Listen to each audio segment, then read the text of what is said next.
Good morning, everyone. My name is Nansikombi.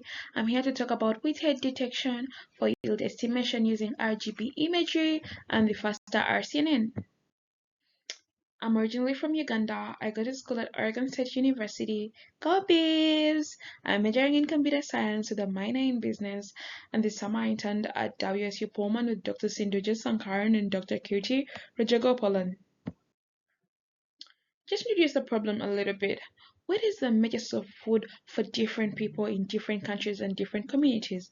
It is a source of income for farmers and also enhances on food security because at least half of us in this meeting today ate wheat for breakfast, at least bread or pizza, at least throughout the whole week.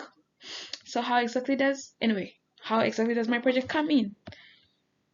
My project comes in to use heads from different imagery for yield estimation for the farmers and growers.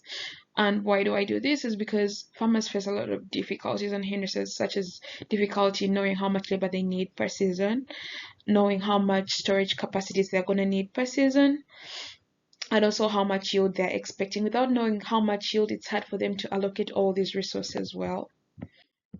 So some of the objectives that I had to achieve during the summer were using deep learning to estimate wheat grain yield using wheat head detection in different RGB imagery, using also the global annotated wheat head dataset and its developed model for wheat head detection, evaluating model performance across different platforms, and also evaluating model performance across non-wheat images. So that's it. But most importantly, my project was more like using the imagery to know how many wheat heads are there in an image, because knowing that information gives you an upper hand in knowing how much grain, how much yield to expect, because many wheat heads imply very many grains, which shows that that's very high yield. That's how my project comes in. So could there be more effective methods to estimate wheat yield? Of course there are. Deep learning and machine algorithms can be used to estimate how much yield is expected. And this summer I used the faster RCNN deep learning model to detect how many wheat heads are within an image and also count how many there are for wheat yield estimation.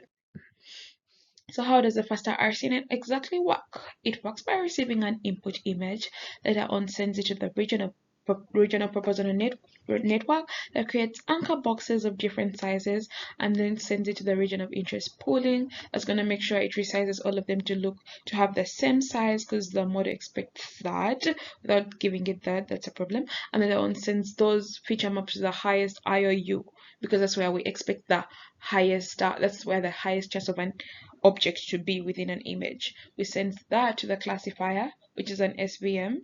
Later on, from using that classifier, it shows where the different class the image belongs to, and later on sends it to the bounding box regressor that predicts where the coordinates of the object are, and then applying a soft NMS to reduce the overlap between the objects. Here's a pipeline I used during the summer. I annotated the images, tested the annotated data, created a custom class, and defined the tensors because the model expects tensors, then defining the model, using a collect function, then after using a collect function, starting my training, then after starting my training, saving the epochs, validating, then comparing the results and performing on new unseen images, and then trying to use an interface such as Gradio to deploy my model.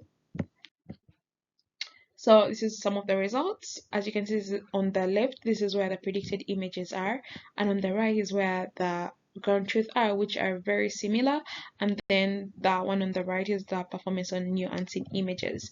All these are captured from the global weighted data set. So this is the performance across different platforms. As you can see, the one on the left is the one from the global weighted data set, and then the one on the Atmos right is the one from the DJI images. The one that excited me the most across all the platforms was the one from the DJI, because this was our own data, and through performing and creating a model similar to our own data, it excited me because it's like we can use this data, we can use this model, and we can actually deploy this in actually real time. So that made me really excited because it was the most practical out of all these models, all these different platforms. This is it being deployed over Gradio. And since this is the matrix, I'm gonna go the one over the DGI because that's what excited me the most because it's from our own data. We had a recall of 86%, precision of 70%, and an F1 score of 76%. Precision is more like out of all the right widgets, how many did you actually, you as Mary, predict as the correct widgets? And then recall is more like out of all the entire data set, how many did you actually predict as widgets, and they are indeed widgets. Yeah, which was 86. Yeah. And this is how the model performed when we're trying to do the testing from DJI captured images across different kinds of varieties. As you can see, the one on the left is different from the one on the right, and also different from the one on the below the right. This one is in gray, this one is more up close, this one is this. Because as I continue to do this project, I was more like, I want to create something that's more diverse, something that can be used different angles, because I wanted the model to be much stronger than the one I did at first, because the one from the global weight data set was more like all of them were almost the same height, and I wanted something that's a little bit much stronger. So that's why I created the one for the DJI. It had different varieties, different altitudes, different angles, which really made me very excited towards the summer, and I really liked creating this very last model because I was excited on the prospect that it can be used. Yeah. Anyway, this is a performance across non-weight images. As you can see, this is also a challenge because it keeps on trying to detect where there are actually no weight heads. And then some of the problems encountered were labeling hindrances, monitoring with limited computational units, also image acquisition of like the right images to be like, oh, this can actually work versus this cannot actually work. Then where do we go from here? Creating more diverse data sets that can actually be trained, and then also trying to put this in like real time, like transfer more like the research from lab to actually field for farmers to actually use this and estimate how much yield to get. And then to conclude it all, wheat yield estimation is really important because we need to know how much yield farmers are getting. They need this information to know how much income they are estimated to get. We also all at large need to know how much yield, because this is very important for food security. Without knowing this information, it becomes really difficult for everyone because we eat wheat almost every single day. And what if there are better efficient ways to estimate wheat grain yield and ease the pains of growers each season? And we can do this through deep learning.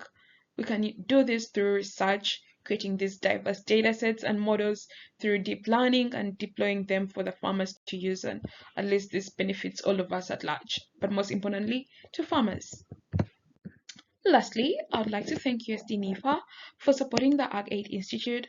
I would like to thank my mentors, Dr. Sindhuja Sankaran, for supporting me a lot during the summer, and also Dr. Kirti, and also Dr. Sindhuja to pushing me to the best of my ability, and all the awesome friends that I made over the summer. Thank you, and have a wonderful day.